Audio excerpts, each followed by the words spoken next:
Tegal Kota Bahari. Sebenarnya sejak abad ke-10, Pelabuhan Tegal Sari sudah dikenal dunia pelayaran. Tapi baru era tahun 1950-an, Tegal menjadi lebih dikenal dengan sebutan Kota Bahari, kota yang mengedepankan aktivitas kepelabuhanan terutama perikanan. Pelabuhan-pelabuhan perikanan tersebar di pantai kota Tegal, didukung industri galangan kapal di pesisirnya. Hasil perikanan tangkap yang melimpah, seakan tak pernah putus memberikan nafkah kehidupan bagi warga Tegal. Industri-industri perikanan tumbuh, disambut dengan industri kuliner. Yang tak kalah penting dari potensi perikanan tangkap adalah perikanan artifisial, ikan hias. Lalu bagaimanakah potensi ikan hias di kota Tegal?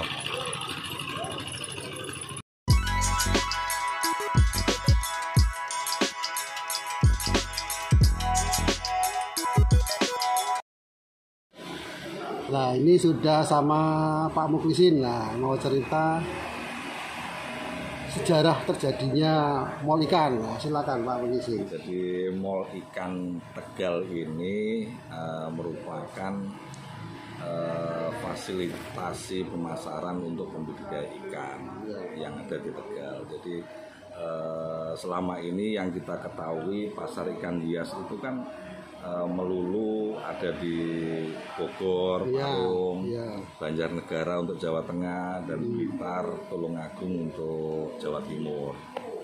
Nah, kita ingin menciptakan pasar ikan baru ya, untuk menampung hasil budidaya dari pelaku utama. Nah, ini ikan hias ini kan sebenarnya punya potensi yang luar biasa sebenarnya ikan hias ini. Iya. Kalau dibandingkan, jadi kami pasar ikan hias ini terintegrasi dengan hasil produksi dari pembudidaya. Jadi awal pembudidaya itu kita cuci otaknya. Yang biasa dia bahasanya ngeri, bahasanya cuci otak bahasanya. Jadi yang biasanya dia benihkan lele, benihkan nila. Nah, benih lele itu dijual paling harganya cuma 150 perak. Paling 200 perak gitu kan. Nah, dibandingkan dengan ikan hias yang ibaratnya cendolan aja, ikan gapi. Itu satu ekor paling murah 1.000. Jadi kalau lele hanya 150, kalau ikan hias 1.000. Nah, sehingga pembenih ikan yang ada di Tegal ini kita minta untuk menyiapkan space sedikit untuk mencoba ikan hias. Ya, kita dampingi, jadi kita mulai dari pembenihan induk, pemeliharaan induk sampai pemijahan, ini kita dampingi terus. Gitu. Nah, sampai di 3 bulan mereka sudah mulai memasarkan. Nah, itu kita tampung di mall ikan Tegal ini. Gitu, Mas. Nah, untuk pendampingan itu tim profesionalnya dari mana? Jadi tim profesionalnya ada pelatih kita, jadi teknisi kita yang biasa memang benihkan ikan hias. Jadi sampai ada itu pembudidaya ikan gapi itu yang dalam waktu 4 bulan itu produksi ikan gapi itu 50.000 ekor. Kalau dikalikan 1.000 aja, ini belum dipilah-pilah yang bagus ya, yang cendolan kalau dihitung 1.000 aja, kalau 50.000, 50 juta dalam 4 bulan. Jadi memang potensi ikan hias ini luar biasa. Nah, kita juga lihat peluang. Sekarang kalau kita lihat satu RT misalkan ada 200 rumah. Itu yang pelihara ikan hias, yang punya akuarium ikan hias tidak lebih dari 5 rumah. Gitu kan?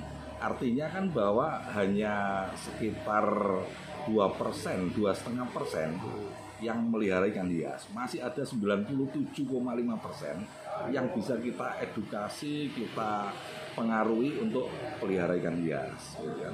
Nah, kenapa masyarakat selama ini tidak banyak yang melihara ikan hias? Karena kalau kita kita pelajari, kemungkinan juga bisa jadi ikan hias itu mudah mati gitu ya.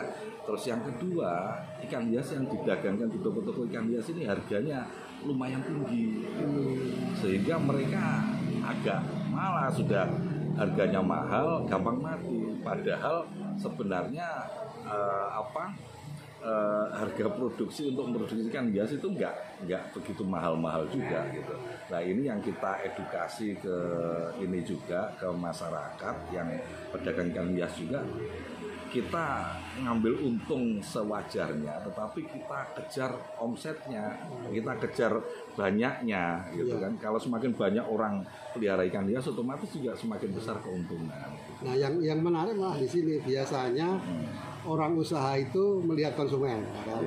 Saya usaha tahu goreng misalnya.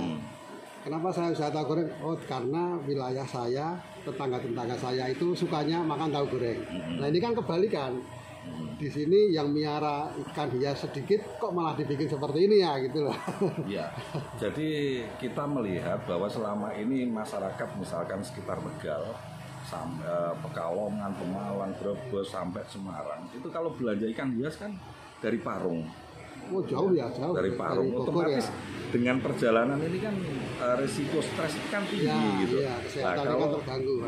Kalau kita bikin pasar ikan hias semacam di Parung di Tegal, otomatis kalau misalkan Pekalongan, Cirebon belanja di sini kan lebih dekat. Gitu. Jadi kondisi ikan lebih bagus dibandingkan belanja yang di tempat yang agak jauh. Nah sekarang animo masyarakat sendiri gimana? Yang yang menjadi konsumen dari ikan hias di sini bagaimana? Perkembangannya bagaimana dari semenjak didirikan sampai sekarang? Apakah mengalami peningkatan atau? Ya, jadi memang karena kita ini prinsipnya sambil mengedukasi orang untuk pelihara ikan hias dan juga membantu pemasaran teman-teman pembudidaya ikan hias. Jadi kita memang tidak mengambil profit yang banyak, gitu ya.